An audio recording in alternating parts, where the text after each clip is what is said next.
One of the best fights. Ken Shamrock, shoe fighter versus Patrick Smith, Taekwondo. But later on, Patrick would be a kickboxer in UFC 2. Not only that, Patrick Smith is from Denver, Colorado, so he's the hometown crowd of Denver. And I'm not going to get into everything about them talking this or that. The fight goes as is planned. The fight starts out as anything else happens. So, a shoe fighter in Taekwondo was built for the fight. This had to be the best quarterfinals ever.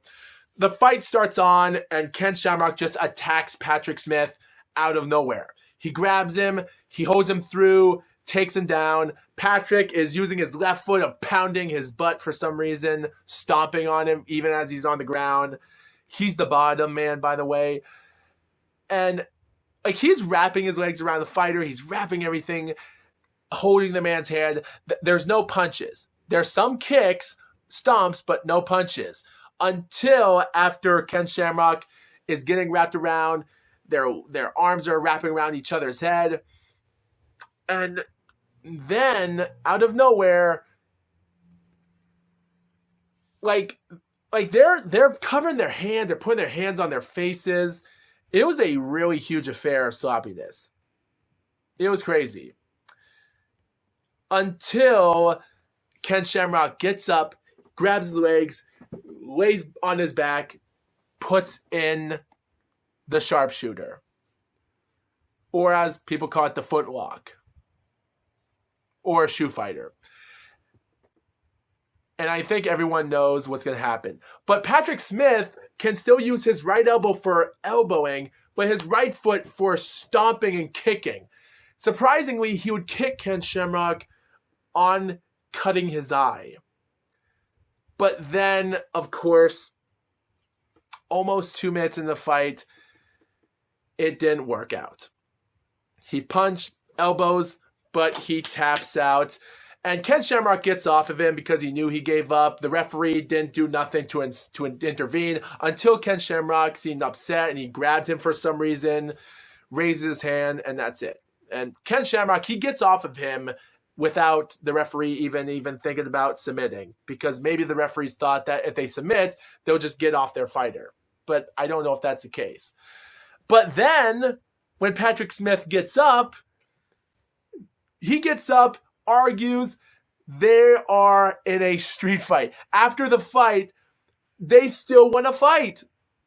They're going after each other. There's people in the ring, Patrick and Ken, they're arguing at each other, throwing each other at each other. I can't stop saying each other. It just irritates me. They are just yelling at each other. So finally, this is my favorite moment. This is my favorite moment. They bring in their sideline interviewer, and he tells Ken some questions.